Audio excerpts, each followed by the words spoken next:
नमस्कार, डेली 24 भारत देख रहे हैं आप। मैं हूं आपके साथ अनीता शर्मा। शुरुआत करते हैं देवभूमि स्पेशल की। मुख्यमंत्री पुष्कर सिंह धामी ने राष्ट्रपिता महात्मा गांधी की जयंती के अवसर पर गांधी पार्क में उनकी प्रतिमा पर माल्यार्पण कर अर्पित की और साथ ही भावपूर्ण श्रद्धांजलि दी। मुख्यमंत्री ने कहा कि राष्ट्रपिता महात्मा गांधी ने अपने सत्य, अहिंसा और त्याग के मार्ग से पूरे विश्व को शांति और एकता का संदेश दिया। उनका जीवन दर्शन आज भी समाज को नई दिशा देने वाला है। मुख्यमंत्री ने सभी लोगों से गांधी जी के विचारों को जीवन में अपनाने का आह्वान किया। उन्होंने कहा कि गांधी जी की प्रेरणा से ही हमें स्वच्छता, आत्मनिर्भरता और सादगी का संदेश मिलता है, जो राष्ट्र निर्माण का आधारशिला भी रखता है। मैं सबसे पहले तो उत्तराखंड राज्य की प्राप्ति के लिए अपने प्राणों का बलिदान देने वाले अमर बलिदानी स्वर्गीय रविंद्र रावत जी, स्वर्गीय सत्येंद्र चौहान जी, स्वर्गीय गिरीश भद्री जी, स्वर्गीय राजेश लखेड़ा जी, स्वर्गीय सूर्य प्रकाश थपलियाल जी, स्वर्गीय अशोक कैसिव जी एवं स्वर्गीय राजेश नेगी जी को समस्त उत्तराखंड वासियों की ओर से, आप सबकी ओर से भावभीनी श्रद्धांजलि अर्पित करता हूं। साथ ही मैं उन सभी राज्य आंदोलनकारियों को नमन करता हूं जिन्होंने हमारे बेहतर के लिए, बेहतर भविष्य के लिए, अच्छा उत्तराखंड बने ऐसा सपना देखते हुए अपना वर्तमान दांव पर लगाकर उत्तराखंड राज्य के निर्माण में अपना अद्वितीय योगदान दिया। मैं सबसे पहले तो उत्तराखंड राज्य की प्राप्ति के लिए अपने प्राणों। मुख्यमंत्री पुष्कर सिंह धामी ने उत्तराखंड यूके एसएससी भर्ती परीक्षा को लेकर विपक्ष के रवैये पर निशाना साधा। उन्होंने कहा कि जो लोग अपने सीबीआई और साथ ही ईडी की जांच पर सवाल उठा रहे हैं, वो भर्ती परीक्षा प्रकरण में युवाओं को आगे कर सीबीआई की जांच की मांग के माध्यम से राजनीतिक लाभ उठाने का प्रयास कर रहे हैं।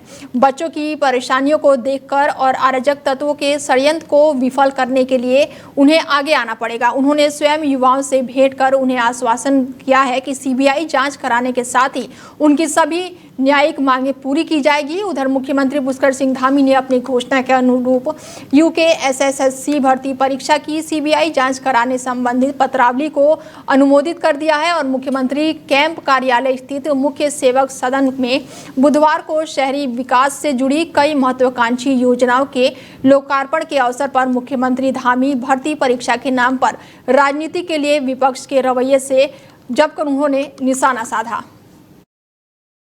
देखिए, मैंने पहले भी सभी युवाओं से मैं अपील भी करता हूं। मैं युवाओं से कल भी मैंने कहा था कि युवाओं को तय करना है कि आखिर उनका आंदोलन चलाने वाले कौन लोग हैं, आखिर उनके आंदोलन के कारण से या युवाओं को, नौजवानों को सड़क पर लाकर कौन लोग अपने हित साध रहे हैं, कौन लोग इसका पूरी तरह से, किन लोगों ने इसको राजनीति की तरफ पूरी तरह से धकेल दिया, इसका राजनीतिकरण कर दिया है। ऐसे लोग हैं जिनका इन युवाओं से, भर्ती परीक्षाओं से कोई लेना देना नहीं है, केवल वो अपना स्वार्थ सिद्ध करना चाहते हैं। लेकिन हमारी प्रतिबद्धता है, जैसे हमने 25,000 नियुक्तियां पारदर्शिता के आधार पर करी हैं, बिना किसी भ्रष्टाचार के की हैं, हम आगे भी इस क्रम को आगे बढ़ाएंगे। हमारा संकल्प है, जो कैलेंडर है वो कैलेंडर जारी। वर्तमान में प्रचालित अभियानों के अंतर्गत पुलिस क्षेत्राधिकारी खटीमा और प्रभारी थाना अध्यक्ष इकाई के द्वारा थाना परिषद में थाना क्षेत्रों के सभी गांव और वार्डों के ग्राम प्रधान और साथ ही सभासदों के साथ एक गोष्ठी का आयोजन किया गया, जिसमें सभी जनप्रतिनिधियों को साइबर ठगों द्वारा ठगी के कई प्रकारों से अवगत कराते हुए बचाव की जानकारी दी गई और इस जानकारी से सभी गांव के लोगों को अवगत कराने हेतु अनुरोध भी किया गया। और इस अवसर पर खटीमा पुलिस क्षेत्राधिकारी विमल रावत ने बताया कि जो जनता के साथ साइबर ठगी होती है, उसको लेकर जनता को जागरूक करने के लिए सभी ग्राम प्रधानों को बुलाकर साइबर से कैसे बचाव किया जा सकता है, साइबर ठगी के प्रति जागरूक के विषय पर विचार विमर्श किया गया और ग्राम प्रधानों से कहा गया कि जब वो लोग गाँव में खुले बैठक करते हैं तो साइबर ठगी के बारे में लोगों को जागरूक करें। जागरूकता ही साइबर ठगी से सबसे बड़ा बचाव है।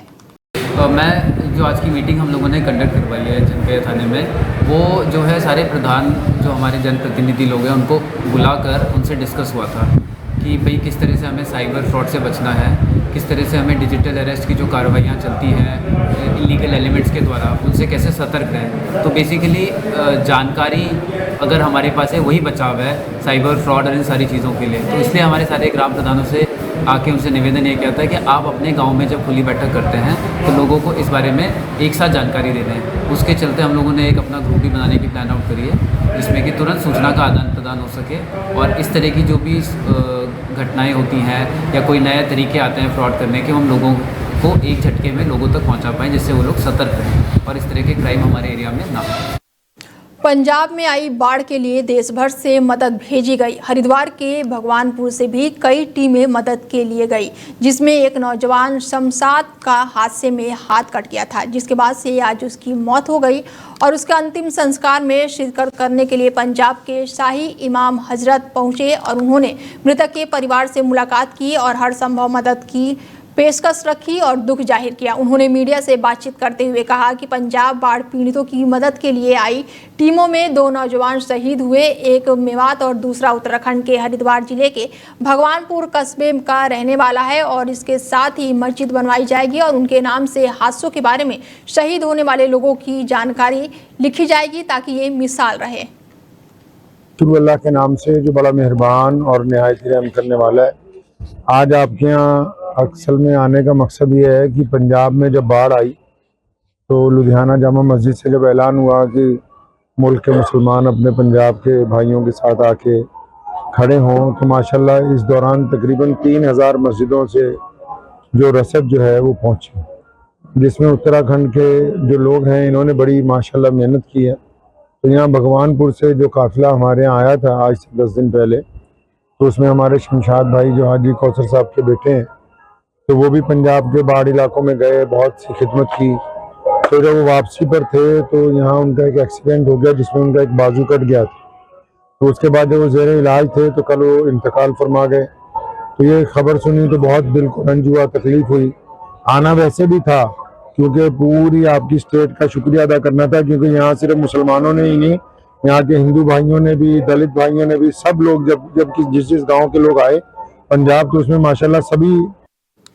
महात्मा गांधी और लाल बहादुर शास्त्री जी के जन्म दिवस के अवसर पर नगर पंचायत दिनेशपुर के द्वारा स्वच्छता मिशन 2025 पखवाड़े के तहत स्वच्छता कर्मियों को किट बांटे गए और इस दौरान नगर पंचायत अध्यक्ष और अधिशासित अधिकारी मोहम्मद के द्वारा स्वच्छता कर्मियों को किट देकर प्रशस्ति पत्र भी दिए गए और इस दौरान अधिशासित अधिकारी मोहम्मद भी मौके पर मौजूद रहे। उन्होंने कहा कि आज पूरे देश में 2 विभूतियों का जन्मदिन मनाया जा रहा है और आज नगर पंचायत के द्वारा महात्मा गांधी लाल बहादुर शास्त्री जी के जन्मदिन मनाने के साथ ही स्वच्छता अभियान 2025 के पखवाड़ों के तहत स्वच्छता कर्मियों को किट और प्रशस्ति पत्र बांटे गए। जैसे कि आप सब लोगों को ये विदित है पहले से ही कि 17 सितंबर से 2 अक्टूबर के बीच स्वच्छता ही सेवा एक पखवाड़ा हमारा चला था, जो शासन द्वारा हमें निर्देश दिए गए थे। उसके तहत 2 अक्टूबर को हमारा किट वितरण का हमने अपने रोस्टर में प्लान किया था।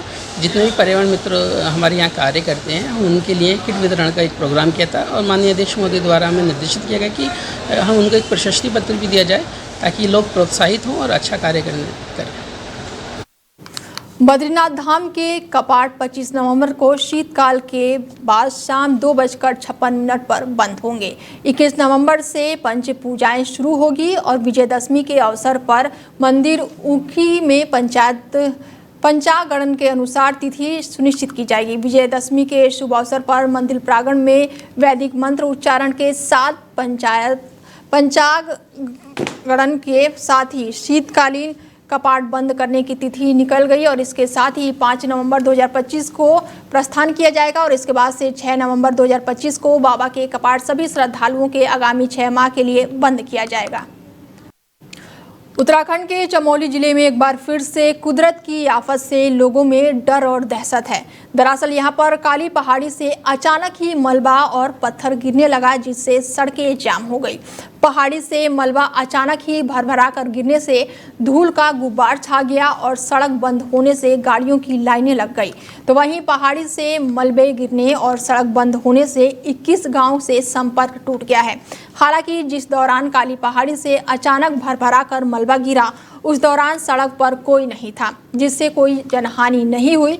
स्थानीय प्रशासन की टीम मलबा हटाने में जुटी हुई है। चमोली जिले की निजमुला घाटी एक बार फिर से पहाड़ियों से अचानक से ही मलबा गिरने लगा है और बुधवार दोपहर के बाद से अचानक से ही सड़कों की काली पहाड़ी भरभरा कर गिर पड़ी और पहाड़ी से धमाकों की आवाज भी आई। चारों ओर धूल का गुबार छा गया और इसके साथ ही पहाड़ी से लोगों में अफरा तफरी का माहौल बन गया। हालांकि गनीमत रही कि जिस समय ये घटना हुई उस दौरान सड़क पर कोई नहीं था। फिलहाल बुलेटिन में मेरे साथ इतना ही। दीजिए इजाजत। नमस्कार। सत्ता की हर चाल पर हमारी नजर, जनता की आवाज सबसे पहले, सच की पड़ताल करेंगे हम। क्या छपा क्या छिपा, राजनीति के खेल का पर्दाफाश, जहां राजनीति को परखा जाता है जनता की कसौटी, राष्ट्रहित है हमारी प्राथमिकता, जहां बॉलीवुड की चमक भी सच्चाई से टकराती है। भारत पर।